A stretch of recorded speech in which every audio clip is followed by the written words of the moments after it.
We'll just hop right in. First question is, we'd love to know a little bit about your background, your language pairs, and what made you decide to study languages and pursue this whole interpreting translation pathway in life. Definitely. So my language pairs are Spanish and Portuguese with English. And I first became interested in languages because I served as a missionary for a couple of years in my church in Argentina, in Cordoba.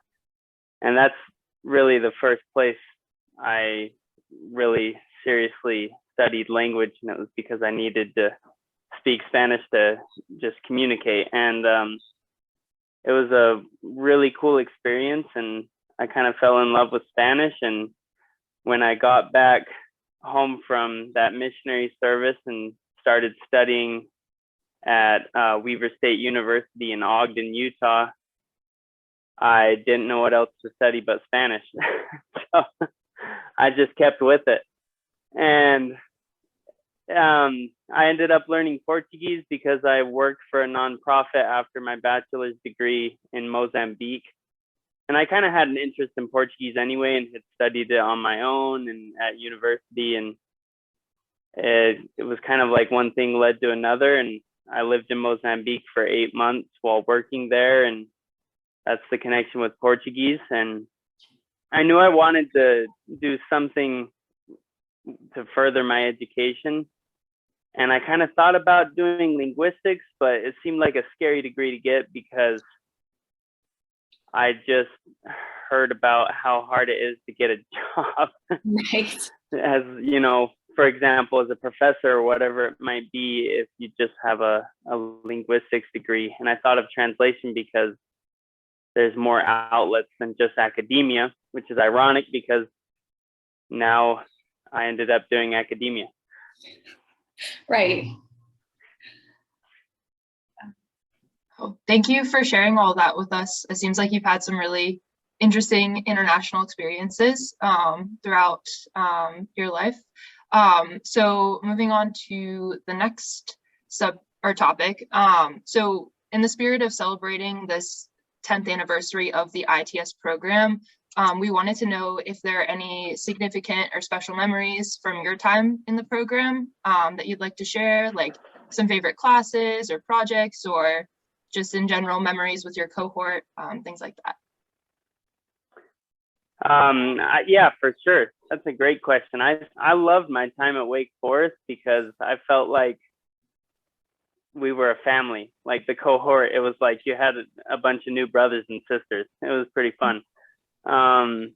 And you know, I just remember every day being exciting, even if you were, you know, dreading some assignment or having to write a bunch or whatever it might have been. But I thought it was just fun because of the camaraderie, and it also felt like a family with the professors too. You know, everything's so tight knit, and we had a really, really fun time with all of the professors, from Dr. Rosenberg to Dr. Gonzalez to Dr. Fermanek and Dr. Burgos, which I think were kind of the main core professors that I interacted with most. It was just fun because it felt like you were a family.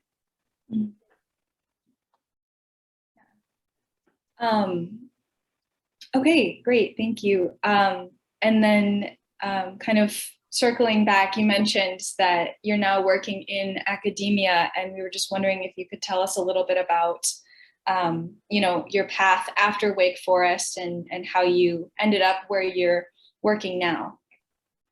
Yeah, definitely. So I think I knew before even getting to Wake Forest that was what I wanted to do, was pursue a career in academia.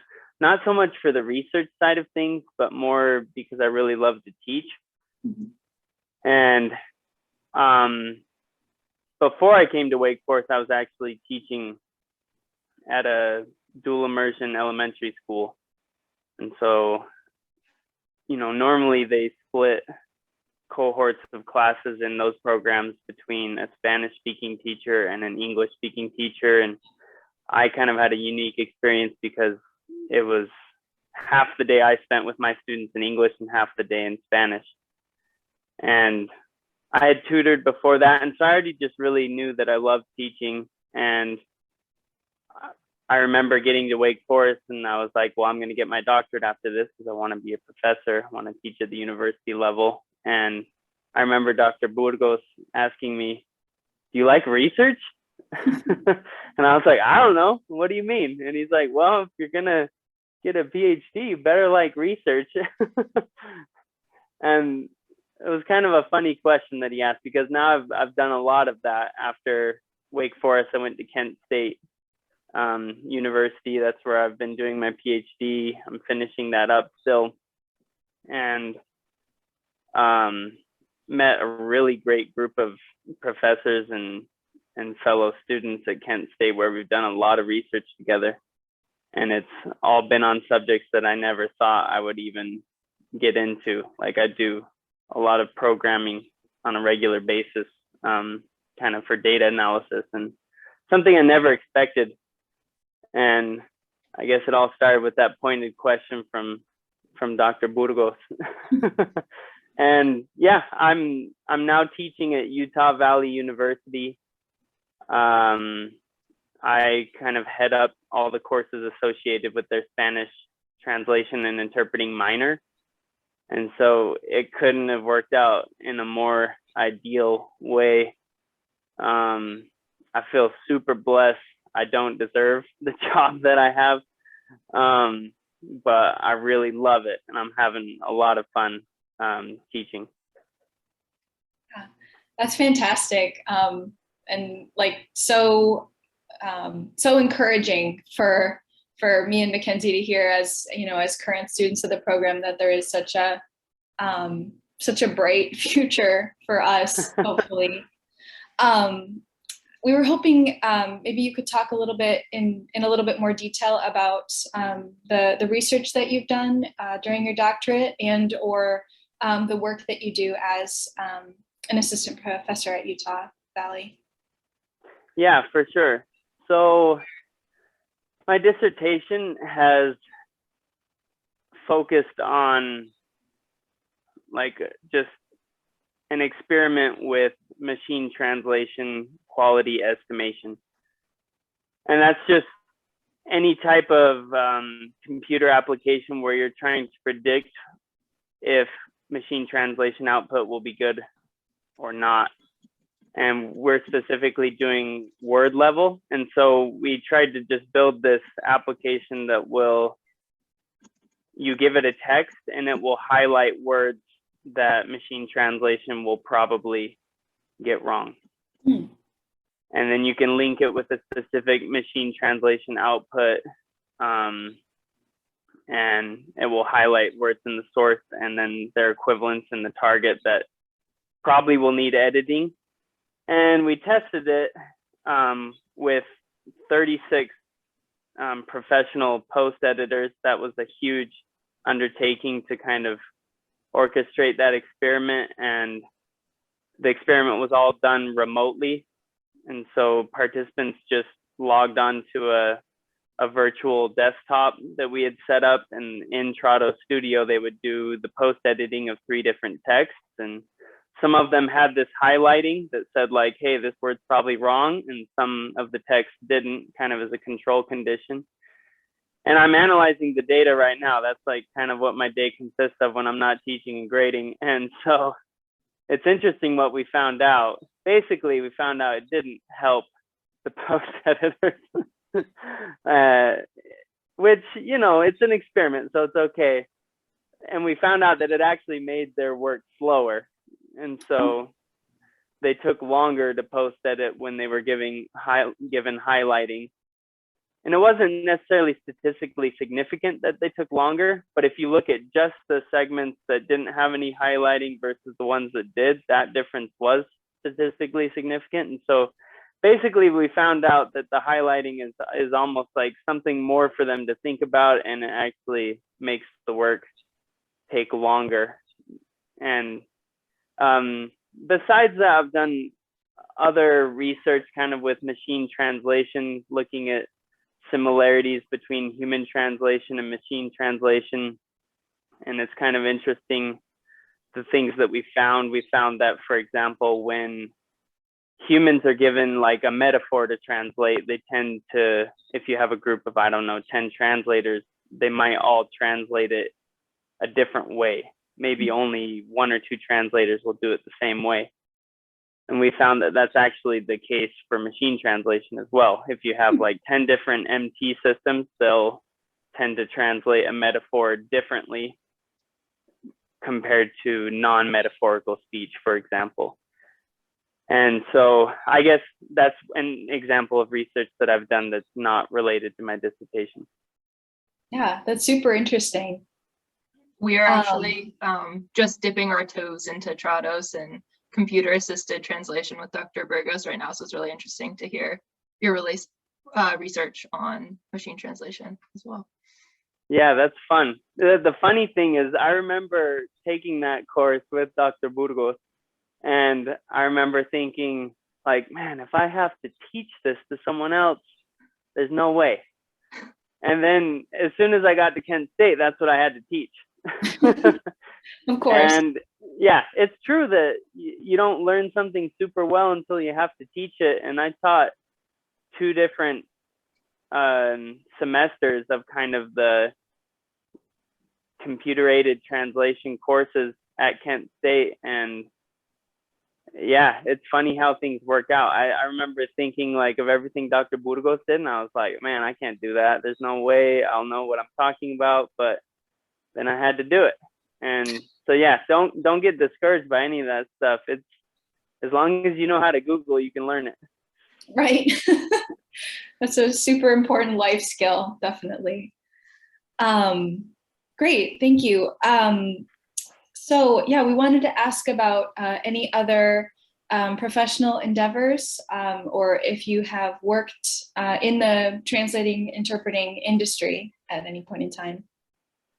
Yeah, for sure. As soon as I finished at Wake Forest, I initiated my super advanced marketing scheme of get a ProZ subscription and respond to requests on ProZ. That's like the extent of my marketing. I mean, I made a personal website. I think I got 1 client that way ever. Not that effective. I never really had a lot of time to pour into freelance translation work, but I was interested in it anyway, because I started my doctorate right after Wake Forest. Mm-hmm. And I was a teaching fellow at Kent State, and so I taught while I was there.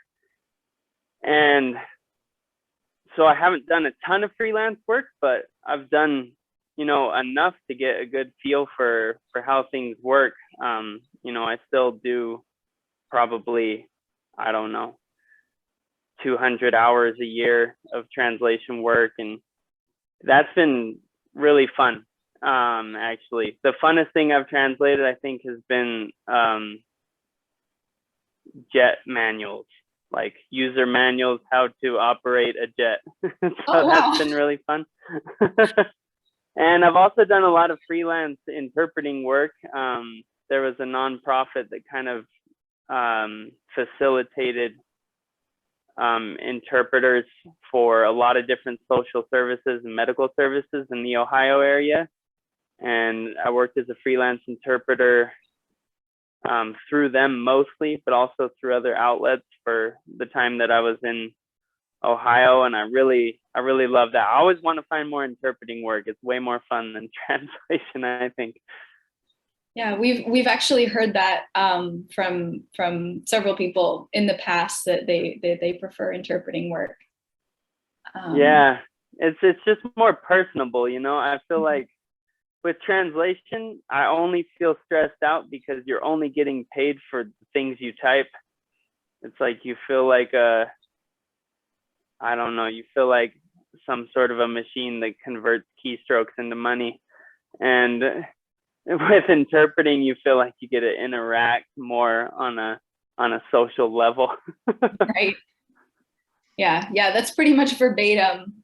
We had an interview with Dr. Rosenberg previously, and that's almost verbatim his experience as well. Yeah, makes sense.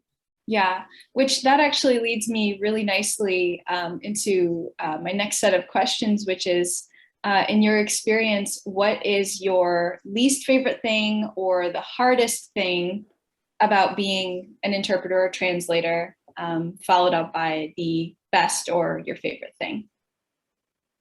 The hardest thing about being an interpreter or a translator.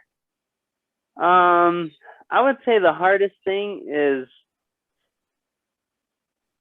the negotiation of rates. I hate that part. Yeah. Because you're always like, do I go high to try to make more, or do I lose the client? It's a delicate teeter-totter. Mm-hmm. The funnest thing though, I think, is the authentic language that you're exposed to, because I'm an all-out language nerd where I'm just like, how do native speakers say it? It's always. And I love just seeing a random document where you're just like, I never would have written that in my life.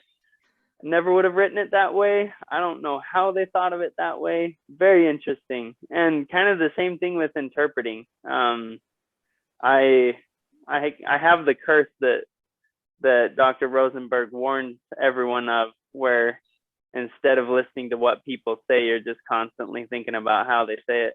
Mm-hmm. Yeah. Okay, thank you so much. Yeah. And I guess kind of just to wrap things up, do you have any advice for current or future students of interpreting and translation? Advice.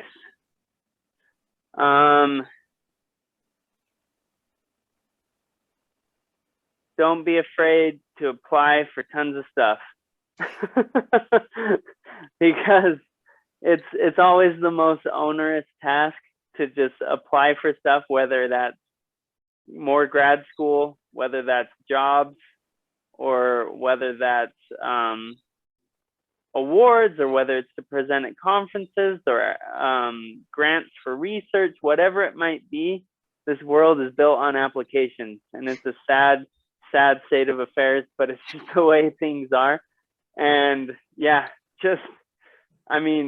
take the advice of apply yourself a little further into the way too literal realm and actually apply for tons of stuff.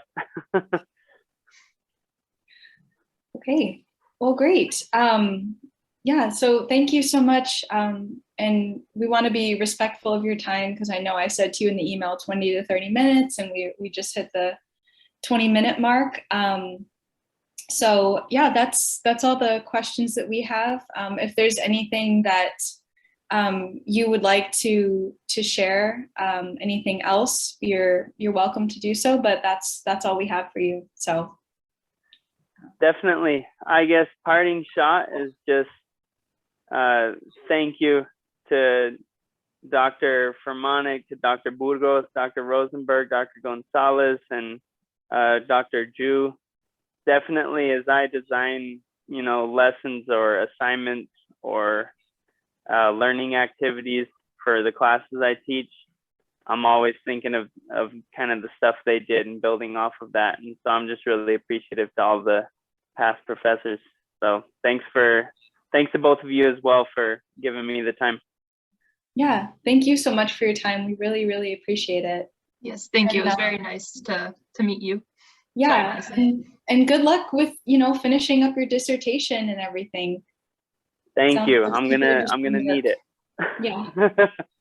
All right. Well, thank you so much. Thank you. Appreciate it. Have a great day. You too. Bye-bye. Bye.